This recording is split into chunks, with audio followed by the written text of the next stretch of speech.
How would you like to pay $10 a gallon for milk? You thought I was going to say gas. Oh, no. Although oil does have something to do with this. I'll get to that in a moment. How would you like to pay $3 for a single cucumber? Or $37 for a ribeye steak? Oh, you think I'm kidding? Canada is experiencing I don't want to say financial meltdown, but a currency devaluation. They're saying it's worth about 70% of what it was normally, or compared to the dollar, rather, excuse me.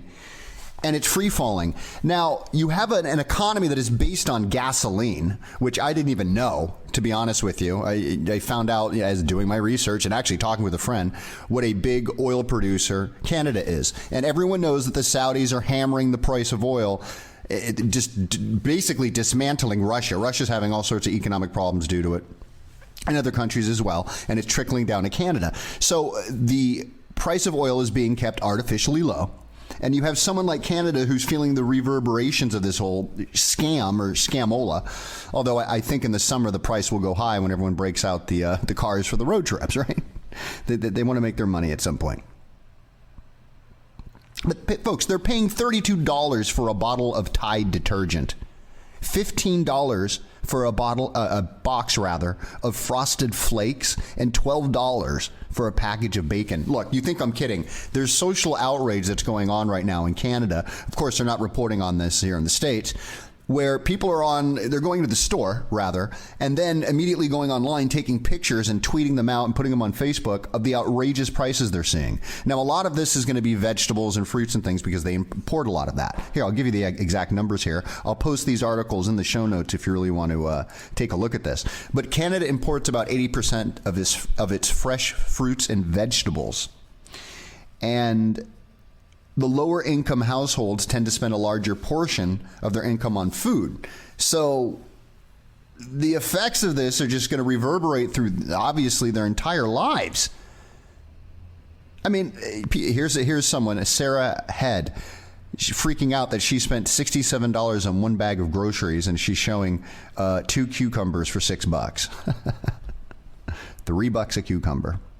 I see a head of cauliflower for $7.99, $31.99 for a thing of Tide detergent, $17 for, what is that? It looks like milk. No, I thought we had a different price for milk. Oh, $8.19 for eggs, and a large canister, when I say large, it's 115 grams, so that's not very large, of pepper, ground black pepper, $18.99. So can you imagine going into the grocery store and getting hit with these prices? If you're on a fixed income, if you're an elderly person, or I mean, you could be a student, someone who is eating Top Ramen already. The price of Top Ramen never seems to go up. The point being, they're getting hammered in Canada, folks. And what's going to happen when the same thing comes here?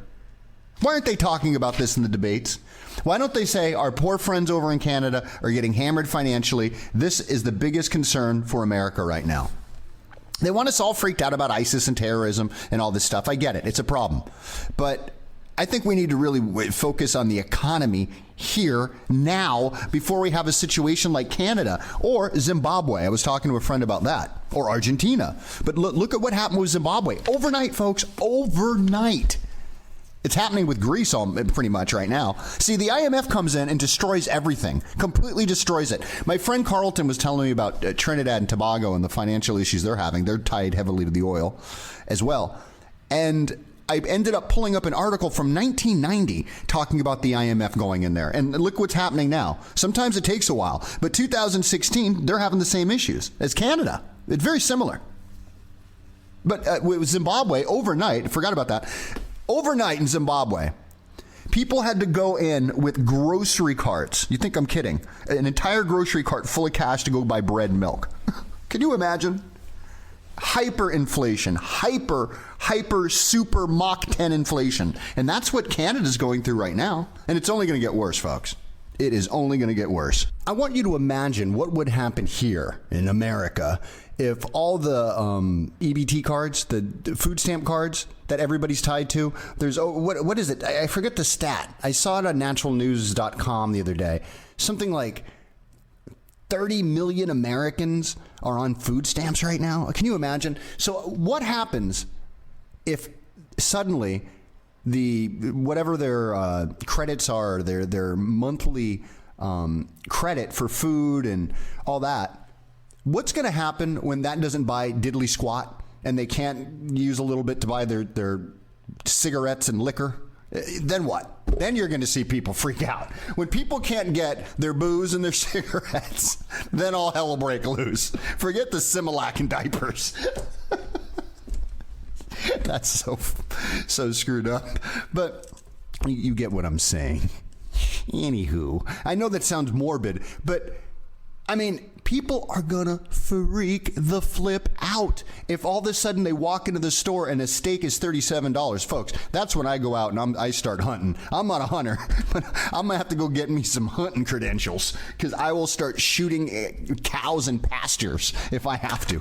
I'm a beef eater, man. I need a good steak every once in a while, and if it's $37 for one ribeye steak, and when I show you the photos, again, I'll post those in the show notes and to my Tumblr page.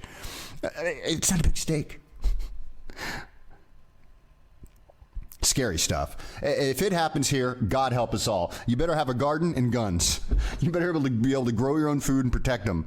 Because once the hyenas and the jackals in the street get their debit card, EBT cards turned off, their food stamps are cut off, oh boy, Katie, bar the door.